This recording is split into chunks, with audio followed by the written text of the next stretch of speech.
o programa Cultura Espírita, do Instituto de Cultura Espírita do Brasil. Alô amigos, aqui estamos mais uma vez com o nosso programa Cultura Espírita. O Cultura Espírita é uma oferta do Instituto de Cultura Espírita do Brasil para vocês, onde nós conversamos, apresentamos, discutimos, enfim, avaliamos os vários aspectos que envolvem o entendimento da doutrina espírita, assim como também trazemos as novidades, aquilo que interessa a todos, que está acontecendo no dinamismo do movimento espírita. Isso sem comentar o fato de que fazemos isso aqui com o Toninho Barbosa, que com a sua experiência, a sua objetividade, permite que esse programa seja levado ao ar até vocês. Eu estou aqui com o Geraldo Cardoso, estou aqui com o Joel Vaz, eu sou a Saruí Franco de Moraes. E eu peço ao Geraldo, por favor, que faça a sua saudação aos nossos amigos. Meus amigos, uma boa tarde a todos e que a paz de Jesus esteja em cada lar, levando a sua paz. Temos também o Joel Vaz, né? Sempre colaborando com a sua agenda, né? Isso. A sua... o Joel, ele tem a informação, né? Sempre atualizada, porque ele tem uma rede enorme de informantes, né? De conhecidos, amigos, e ele então vai nos dar a sua saudação e ao mesmo tempo apresentar a sua agenda. Boa tarde, amigos. Jesus do coração, sempre nada nos faltará. O senador Romário, aqui do Rio de Janeiro, nos enviou um e-mail muito simpático, solicitando que todos, de todos os credos, é um e-mail ecumênico, pedindo apoio ao seu projeto de incluir nos cursos médios o ensino da Constituição, pois ajudará na formação cidadã da juventude brasileira, conhecendo as leis e evitando o que está acontecendo agora. Aliás, o senador é autor também de um belo projeto de amparo aos portadores de dificuldades físicas. Ele tem uma filhinha que é portadora da síndrome de Down. Eu incluiria a inserção curricular, na mesma faixa do ensino médio, a matéria ecologia.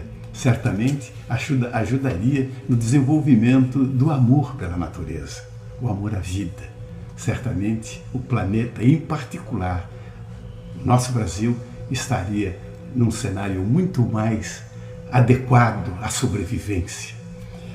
Não por acaso, na mesma época da criação do neologismo espiritismo por Allan Kardec, o médico alemão Ernst Haeckel criou o neologismo ecologia.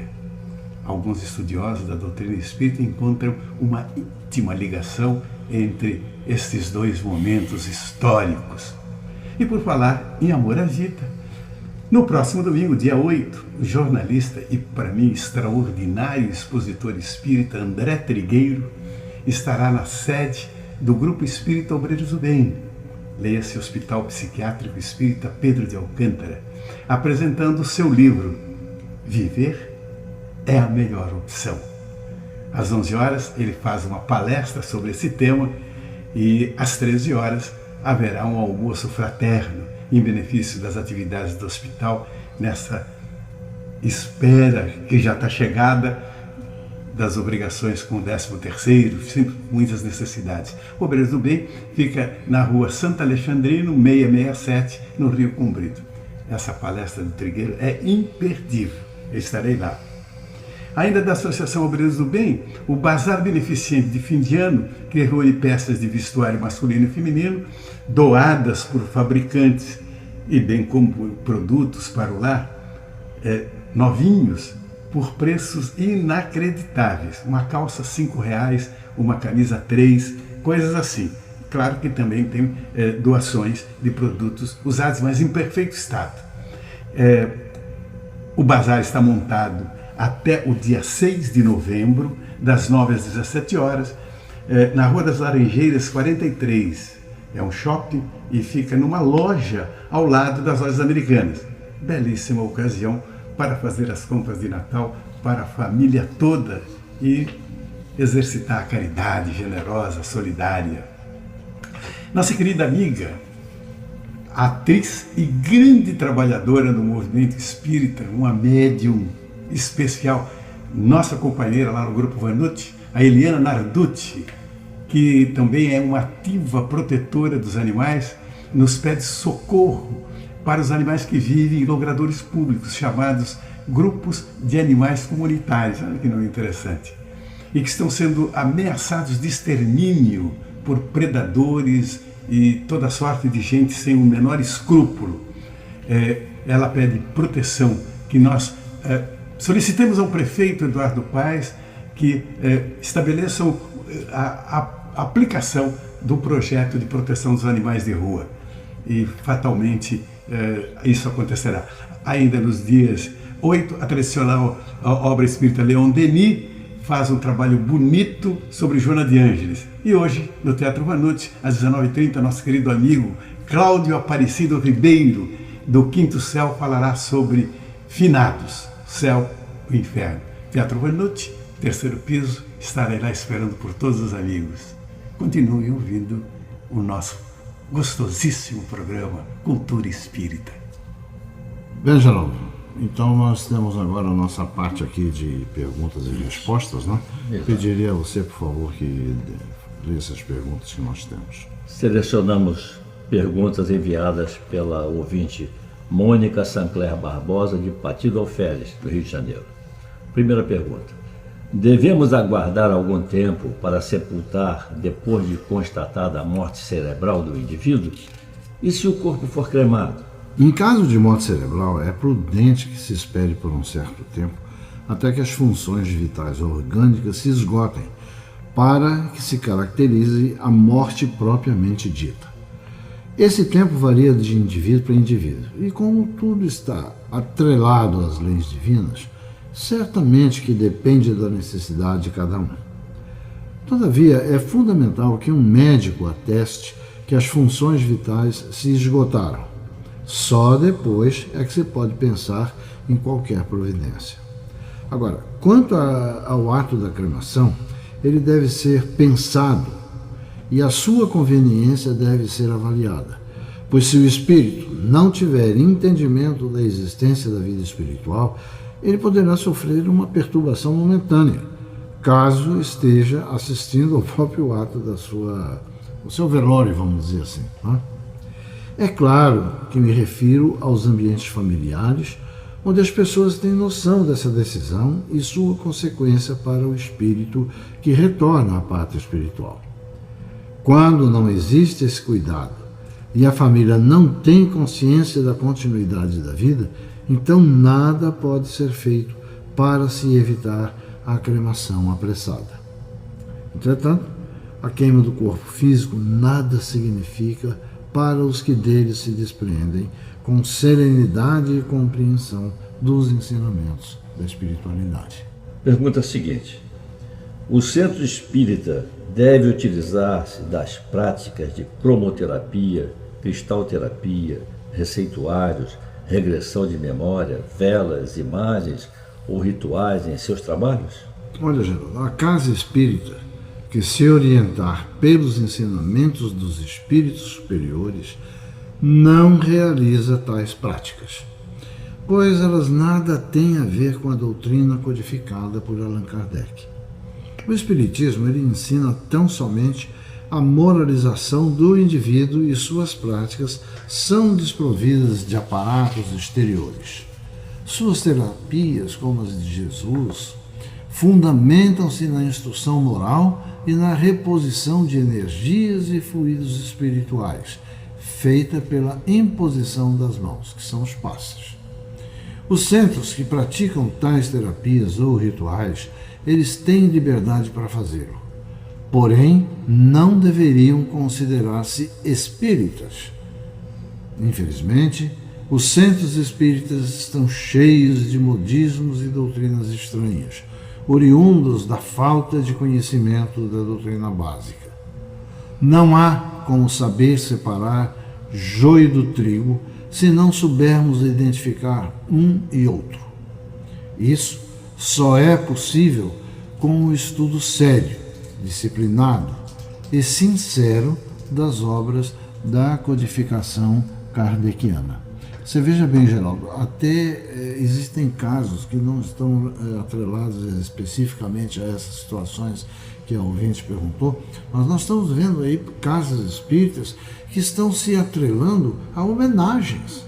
Agora deram para fazer homenagens públicas em assembleias legislativas e homenageando as casas espíritas com medalhas, com coisas desse tipo, o que representa uma insanidade na medida em que nós sabemos que essas coisas todas são falsas, são oportunistas e o pessoal está seguindo, está entrando nisso. E se você permite acrescentar, não? casas espíritas tradicionais de longos anos, que antes eram um espiritismo puro, agora começa por influência de algumas pessoas, e talvez por a direção ter alterado, ter mudado, começam a aceitar essas coisas. Exatamente. Então, na verdade, o trabalho que uma casa espírita faz, o trabalho que o espiritismo realiza, esse galardão não deve ser reconhecido por diplomas, homenagens, sessões solenes, o que for.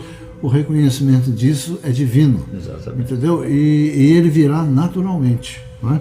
Isso. Vamos lá, outra pergunta. Então, a terceira pergunta da nossa ouvinte Mônica. Qual a posição da doutrina espírita sobre os métodos de reprodução assistida, como bebê de proveta e outros? Olha, a doutrina espírita ela auxilia o homem na compreensão dos mecanismos da vida, e nisto está implícito a necessidade do progresso em todos os sentidos. A ciência terrena é a área onde o homem exerce as suas potencialidades evolutivas, seja no que diz respeito a novas descobertas, seja na constatação de sua impotência diante da criação. Os avanços científicos em todas as áreas servem de alavanca para o aprimoramento da humanidade.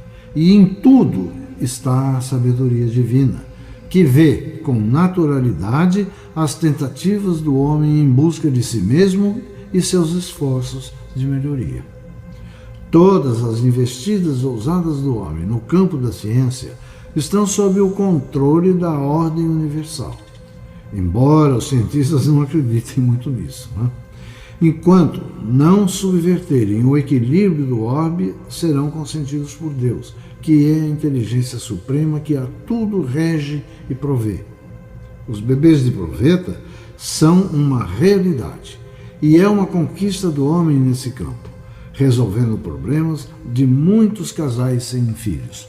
Todavia, a questão dos bebês de proveta, o próprio processo, o procedimento em si, também deve merecer questões de princípio ético, como o aproveitamento de embriões, como o que fazer com eles, essas coisas todas. Mas isso é uma consequência. Na verdade, se existe, se a ciência está se aprimorando cada vez mais, é porque existe uma mão divina que está orientando a todos eles e como é o que deve ser feito. O Espírito vem de Deus. Exatamente. Bem, amigos, que terminamos o nosso bloco desse programa, né? Agradecemos a atenção. Na continuidade virá o meu querido amigo Geraldo Cardoso com a sua Internet do Bem. Muito obrigado.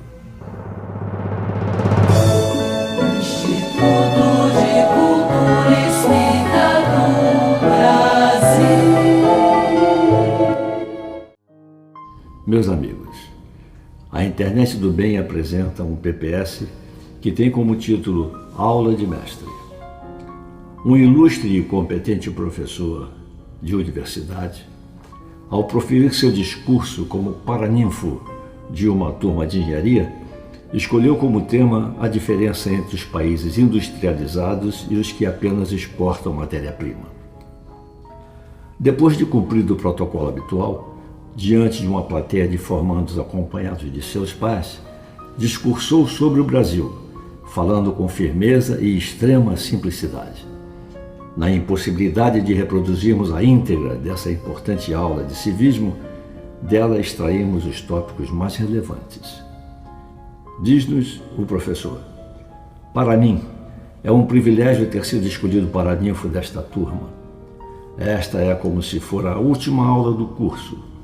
o último encontro que já deixa saudades. Um momento festivo, mas também de reflexão. Se eu fosse escolhido paraninfo de uma turma de direito, talvez eu falasse da importância do advogado que defende a justiça e não apenas o réu.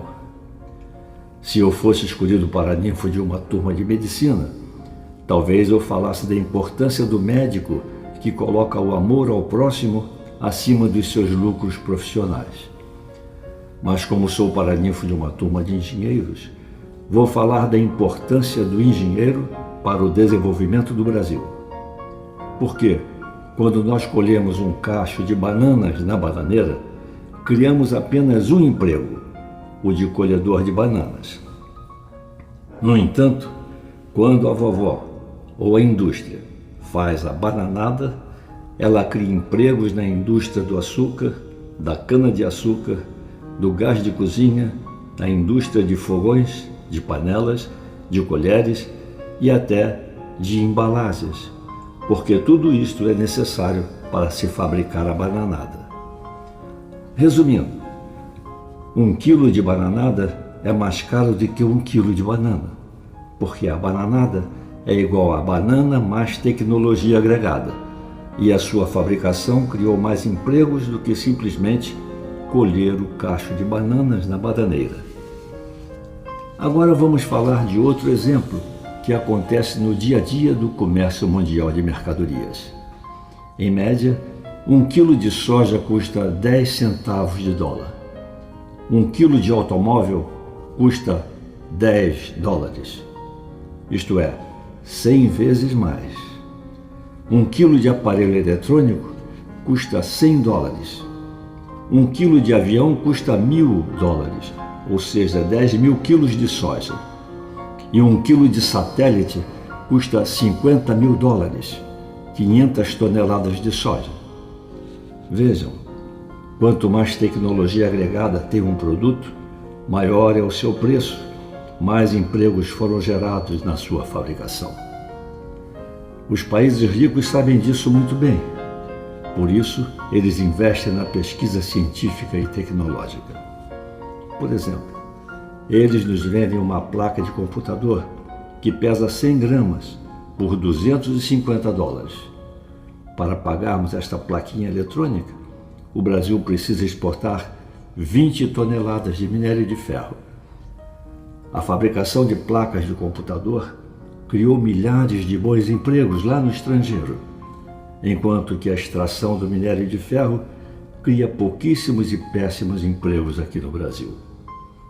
O Japão é pobre em recursos naturais, mas é um país rico. O Brasil é rico em energia e recursos naturais, mas é um país pobre.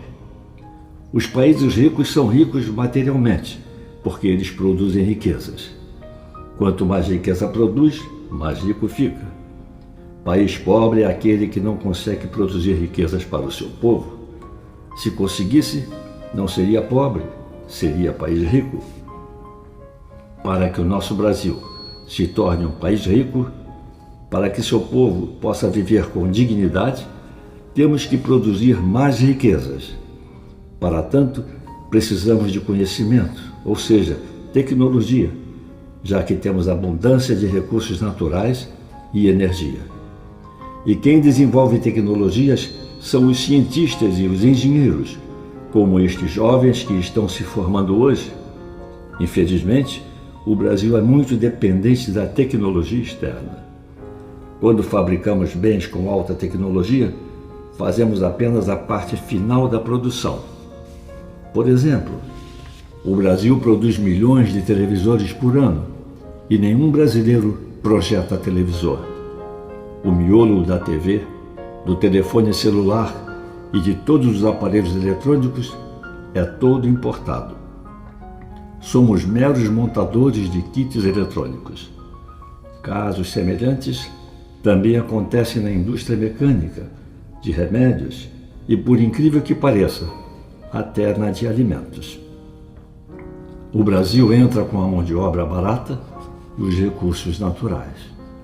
Os projetos, a tecnologia, o chamado pulo do gato, ficam no estrangeiro, com os verdadeiros donos do negócio.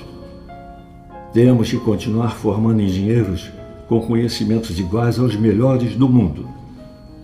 Eu posso garantir a todos os presentes, principalmente aos pais, que qualquer um destes formandos é tão ou mais inteligente do que qualquer engenheiro americano, japonês ou alemão. O brasileiro não é inferior a ninguém, pelo contrário. Dizem até que somos muito mais criativos do que os habitantes do chamado primeiro mundo. O que me revolta, como professor e cidadão, é ver que as decisões políticas tomadas por pessoas despreparadas ou corruptas são responsáveis pela queima e destruição de inteligências brasileiras que poderiam, com o conhecimento apropriado, transformar o nosso Brasil num país florescente, próspero e socialmente justo. Acredito que o mundo ideal seja aquele totalmente globalizado, mas uma globalização que inclua a democratização das decisões e a distribuição justa do trabalho e das riquezas. Infelizmente, isto ainda está longe de acontecer, até por limitações físicas da própria natureza.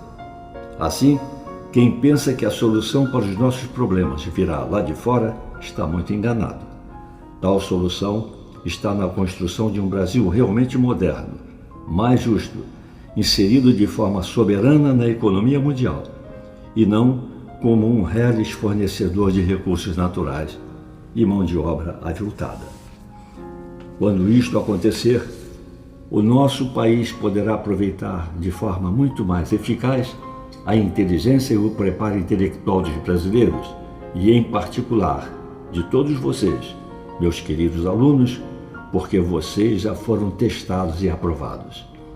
Finalmente, gostaria de parabenizar a todos os pais pela contribuição positiva que deram à nossa sociedade, possibilitando a seus filhos conquistarem o diploma de engenheiros.